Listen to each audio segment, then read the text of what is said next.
পৃথিবীর সবচেয়ে সুখী মানুষটাকে কাল কিয়ামতের মাঠে আল্লাহ পাক এক মুহূর্ত সময়ের জন্য জাহান্নামে ঢুকাই দিবেন। কতটুকু সময়? এক মুহূর্ত। আল্লাহ পাক জানেন কতটুকু সময়। এরপর তাকে বের করে বলবেন, দুনিয়াতে সুখে ছিলা? সে বলবে, আল্লাহ সুখ কি জিনিস আমি জানি না, সুখ কাকে বলে আমি জানি না, সুখ কি আমি সেটা জানি না। আল্লাহ সুখ কাকে বলে আমি সেটা জানি না। আর এই পৃথিবীর সবচাইতে নির্যাতিত, নিপীড়িত এবং দুঃখ ক্লেশে ভরা মানুষটাকে আল্লাহ পাক এই এক মুহূর্তের জন্য জান্নাতে ঢুকে দিয়ে বের করে নিয়ে আসে। বলবেন যে দুনিয়াতে দুঃখে ছিলা, কষ্টে ছিলা? এই ব্যক্তি বলবে, আল্লাহ কষ্ট কি জিনিস আমি জানি না, কষ্ট কাকে বলে আমি কষ্টের সংজ্ঞাই জানি না। এই ব্যক্তির তাকদিরে কি হবে পরে? এই ব্যক্তি জান্নাতের ওই যে আরফ নামক জায়গায় দাঁড়িয়ে থাকবে, চেহারাটা ঘুরিয়ে দেওয়া হবে জাহান্নামীদের দিকে।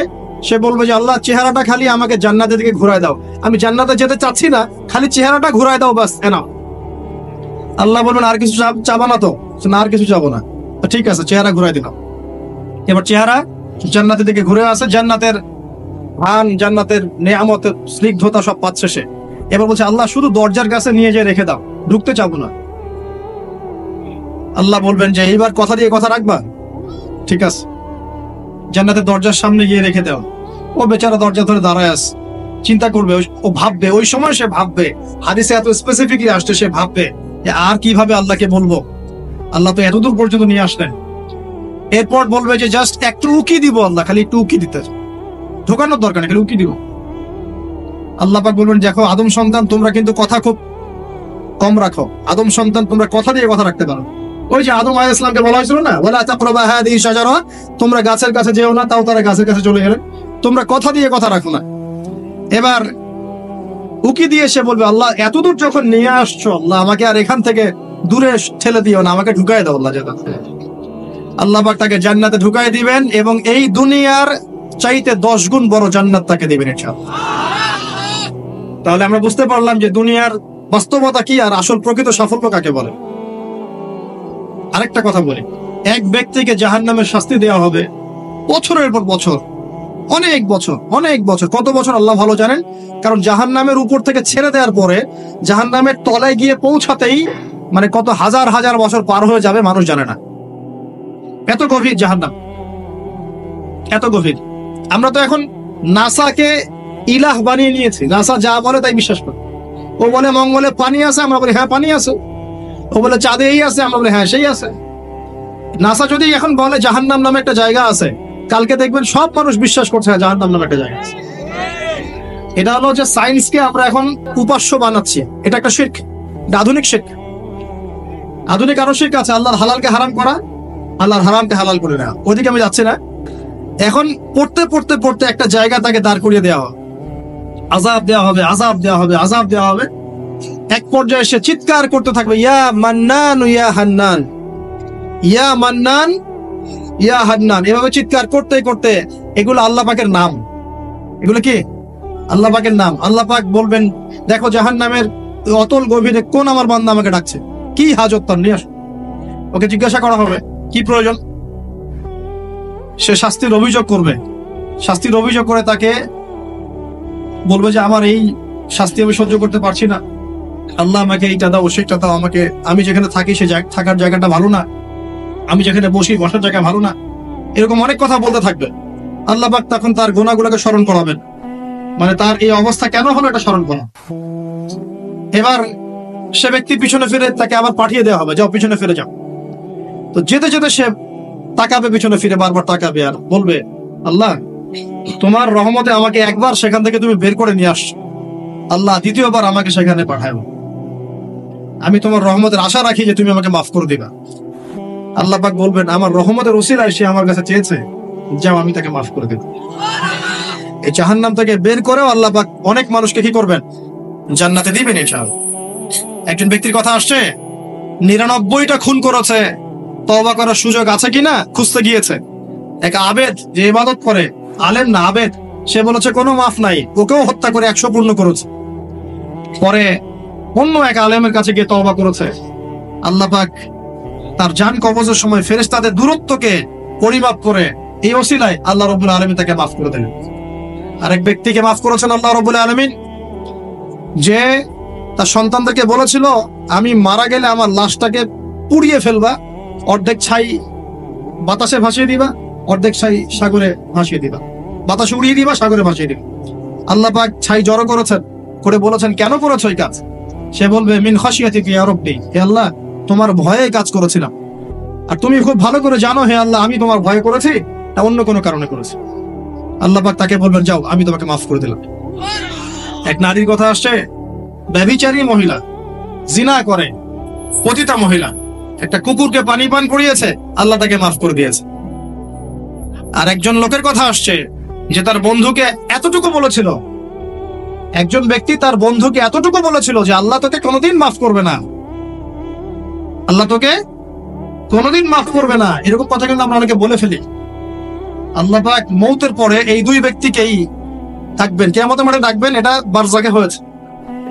বলবেন আমার রহমত নিয়ে কথা বলার ইখতিয়ার তোমাকে কে দিয়েছে? আমি কাকে মাফ করব কাকে করব না এই কথা বলার ইখতিয়ার তোমাকে কে দিয়েছে? আজকে আমি তাকে মাফ করে দিলাম, তোমাকে জাহান্নামে দিয়ে দিলাম, চাপ চলে যাও। অতএব আল্লাহ রাব্বুল আলামিনের এই বিশাল রহমত আমরা পাবো, আশাবাদী ইনশাআল্লাহ।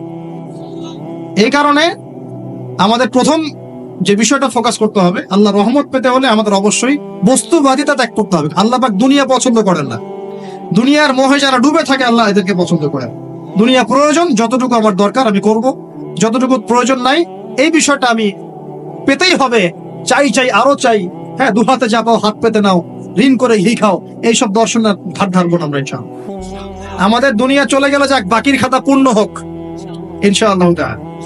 আর এই দুনিয়াতে এসেছি আল্লাহর ইবাদত করার জন্য।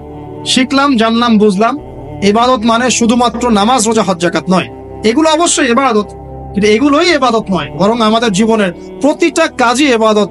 আমাদের স্ত্রীর মুখে ভাত তুলে দেয়া পর্যন্ত, একটা মুসলিম ভাইয়ের সাথে হাসি মুখে কথা বলা পর্যন্ত, মুসাফা করা পর্যন্ত, এভরি সিঙ্গেল ওয়ার্ড যা আমরা এই দুনিয়াতে করি এগুলো ইনশাআল্লাহ তাআলা ইবাদত বলে কাউন্ট হবে যদি আমরা এগুলোকে তিনটা পদ্ধতিতে করি। এক, আল্লাহর সন্তুষ্টির জন্য করি, দুই, রাসূলের পদ্ধতিতে করি, এবং হালাল খেয়ে করি ইনশাআল্লাহ তাআলা। আল্লাহ পাক আমাদের সবাইকে এভাবে ইবাদত করার তৌফিক দান। আর শেষ করার আগে আমি আর কয়েকটা পয়েন্ট টাচ করে শেষ করে দিচ্ছি, রাত অনেক গভীর হচ্ছে। আসন্ন রমজান মাস আমাদের সামনে আছে, আমাদের সামনে বলতে এই তো 2 সপ্তাহ হয়তো বাকি নাই।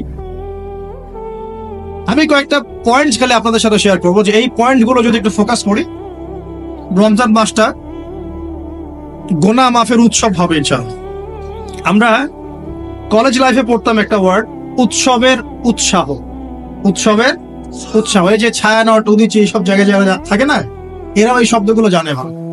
উৎসবের উৎসাহ, ওরা বলে যে জাগতে হবে রাত, আলো জ্বেলে রেখে উৎসবের উৎসাহে, মানে রাত জাগতে হবে আলো জ্বেলে রেখে উৎসবের উৎসাহে। আমাদের এই দুনিয়ার জীবনের হায়াত কিন্তু খুব লম্বা না, খুব লম্বা কি 60 থেকে 70, এর মধ্যে আল্লাহ পাক কিছু উৎসবের উৎসাহ দিয়েছেন। যেমন শবে বরাত, যেমন শবে বরাতের রাত, এই রাতে ব্যক্তিকেন্দ্রিক তো কিছু ইবাদত করা যায়, সামগ্রিক না হয়। এই রাতে আল্লাহ পাক সবাইকে মাফ করে, 2 শ্রেণীর মানুষ বাদ দিয়ে, মুশরিক, মুশাহিদ, শিরক করে যারা, হিংসা বিদ্বেষ পোষণ করে যারা, এদের বাদ দিয়ে। শাবান মাস বেশি বেশি নবী রোজা রাখতেন, আরাফার দিন, আশুরা, মুহররম, জিলহজ মাসের প্রথম 10 দিন, কিছু উৎসবের উৎসাহ আল্লাহ দিয়েছেন, তাই না? সবচেয়ে বড় উৎসব কোনটা বলেন তো? এই যে রমজান মাস। এখন এই মাসে আলো জ্বালা থাকবে উৎসবের উৎসাহে। কিভাবে? প্রথম কথা বলি, দুনিয়াবি বাজার ঘাট, শপিং টপিং যা যা আছে আগে ভাগে এই কয়দিনে করে ফেলেন, যাদের সামর্থ্য আছে। যাদের সামর্থ্য নাই তারা, আমি বলেছি, প্রজেক্ট করতে হবে, সোশ্যাল প্রজেক্ট। আমরা সামর্থ্যবানদের টাকাগুলোকে কিছু সৎ মানুষ কালেক্ট করবেন, করে যাদের সামর্থ্য নাই তাদের ঘরে মাসের বাজার পৌঁছে দিবেন। করা যাবে না ইনশাআল্লাহ? আমরা যারা সব জায়গায় থাকি আমরা মনে করি সোসাইটির সবাই এমন, সোসাইটির সবাই এমন নয়। অনেক মানুষ হয়তো খেয়ে পরে থাকতে পারে না, সবাই আমাদের মতো খায় না। আমরা 10টা আইটেম নিয়ে বসে খেতে, অনেকে আলু ভর্তা জোটে না, আচ্ছা না? আমরা আমাদের যাকাত, আমাদের ওশর, আমাদের ফিতরা, আমাদের সাদাকাতুল ফিতর, আমাদের সাদাকা এবং ইফতারের প্রজেক্ট গুলোকে সুন্দর করে প্যাকিং করে 1 মাসের বাজার করে দেওয়ার ক্ষমতা আমাদের নাই। একজন করে পরিবারের দায়িত্ব নেওয়ার ক্ষমতা আমাদের নাই। আপনি একটা নেন, আপনি একটা নেন, আপনি একটা নেন, আপনি দুইটা নেন, আপনি পাঁচটা নেন। দেখবেন ইনশাআল্লাহ তাআলা যখন আমরা খাবার ভাগাভাগি করে খাবো, ইনশাআল্লাহ সমাজে দারিদ্রতা কমে যাবে ইনশাআল্লাহ। কি উন্নতি, কি সবার মধ্যে সম্প্রীতি ছড়িয়ে দেওয়া উন্নতি, সবার মধ্যে এই যে ভালোবাসা ছড়িয়ে দেওয়াটা কিন্তু সমাজের উন্নতি। উন্নতি মানে আমরা আসলে কি বুঝি? খালি কনস্ট্রাকশন নির্মাণ করার উন্নতি? সবার মধ্যে সম্প্রীতি ছড়িয়ে দেওয়াটা উন্নতি। আগে রমজানের প্রিপারেশন নেন, এটা গেল একটা পারিবারিক ইকোনমিক প্রিপারেশন। আধ্যাত্মিক প্রিপারেশন কি? হুট করে রমজান মাসে গিয়ে সব ইবাদত একসাথে ধরা যায় না। এই কারণে এখন থেকেই নামাজ, তেলাওয়াত, তাফসীর পড়া, একটু তাহাজ্জুদ, চারটার নামাজ, ইশরাকের নামাজ, জিকির আজগার, এগুলো একটু ধরার চেষ্টা করি, কিন্তু রমজান মাসে গিয়েই আমি একদম যেন মোমেন্টামটা যেন ধরতে পারি ইনশাআল্লাহ। আল্লাহ পাক তৌফিক দান করুন। 3 নাম্বার হচ্ছে অপচয় করবো না রমজান মাসে।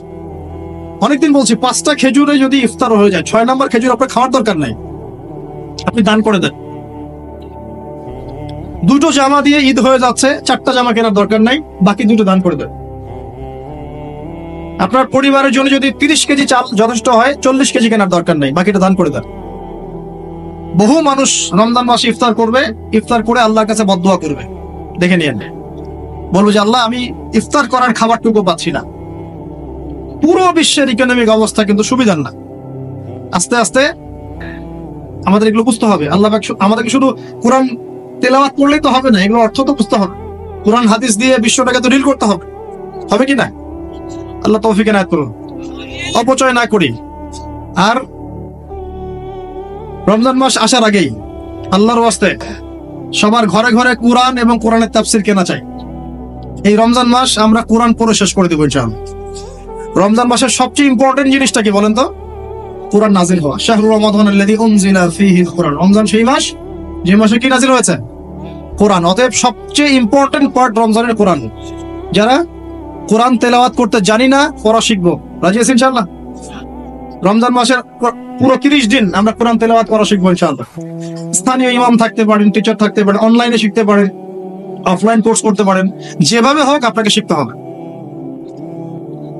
এর পাশাপাশি যারা হাফেজ এবং আমরা টুকটাক যারা আরবি বুঝি, আমাদের প্রতি নসিহত হচ্ছে রমজান মাসে 30 দিনে প্রতিদিন 1 পারা করে আমরা তাফসীর পড়বো। 30 দিন 30 পারা শেষ হয়ে যাবে, পারা যাবে ইনশাআল্লাহ।